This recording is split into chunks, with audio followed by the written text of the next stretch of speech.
I recorded a video yesterday about how I'm not missing Seattle. And the reason being that as much as we love talking about progressive, we're very selectively progressive. Try being single, try having eating habits that are different than other people, try having recreational habits that are different than other people, right? We love to be progressive about having the freedom to use whatever drug we want to use. And yet, I'm a professor in Bellevue, Washington. People have a different view of what it means to relax, right? I like to relax by learning new things, and other people, my peers, love to relax by going to Las Vegas or going out and getting drunk beyond their minds. And I actually like to relax by learning new things outside of my main teaching area. I thought I would show two articles, not necessarily by people in Seattle, but this is the kind of narrative that I get in Seattle. So this past year, there's been a lot of discussion about racial inequality. Actually, this article was written very recently, on May 27th, just a few days ago.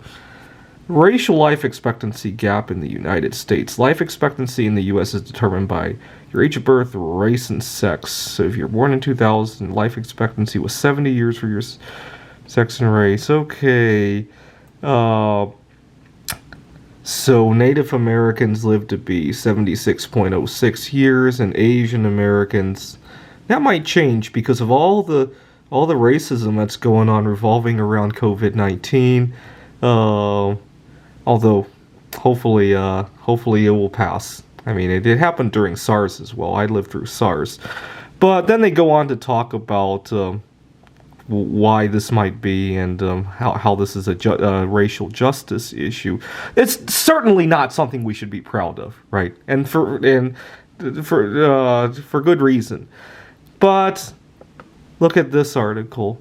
Tying the knot is tied to longer lifespan, new data shows. Now here's the thing.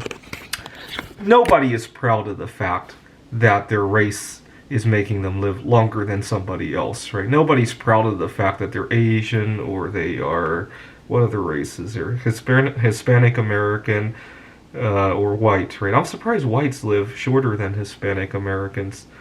Is this around the world or in the United States? Okay. Nobody is proud of that there's any inequality at all, right? But for some reason, when it comes to marriage, it's just fine. How much was it for married people? Statistically, the death rate, the annual number of deaths, the news site reported the death rate for never married declined only 2%, while that of divorce rates didn't change. Divorced people didn't change at all. And so they were bragging about how not only married people live longer, but that the gap is growing. Right? Can you imagine doing that with the racial inequality? Right? Not only do whites live longer than blacks, but that gap is growing. That is definitely not something to be proud of. Right? No news article would ever say that. Right? They would say it as, wow, racial inequality is getting worse and worse, right? The outcomes are getting worse and worse, right? Now, you could argue that marriage is something you can control a whole lot better than your race. I would disagree with that. People will have other choices that they want to make in life besides getting married, right? For me, I love the fact that I like my computer games that I write, right? I love to view the night sky. The other day I recorded a video of the lunar eclipse setting in Ellensburg, right?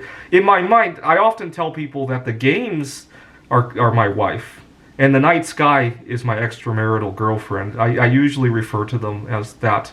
Unfortunately, I don't get any of the societal benefits of any of that, right? I certainly don't get any tax benefits, right? We just filed our taxes. I don't get any, see if, you do an experiment. If myself and my coworker, if we have the same kind of background at work, he wants to go home because, wow, his wife is recovering from COVID-19. Well, maybe not COVID-19 because he wouldn't be showing up at work. His wife is recovering from cancer, and I want to go home to tend to my computer games or view the night sky. I'll let you do that mental experiment in your head, or go to the office and try it if you dare, right?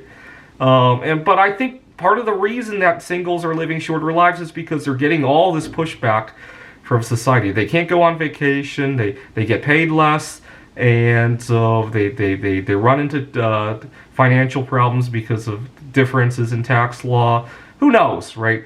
All these little adjustments, they add up, right? It's kind of like if you had a car that had a minor problem and you didn't go to fix it and you continue to drive it for hundreds of thousands of miles. Sooner or later, that's going to cause even more damage, right?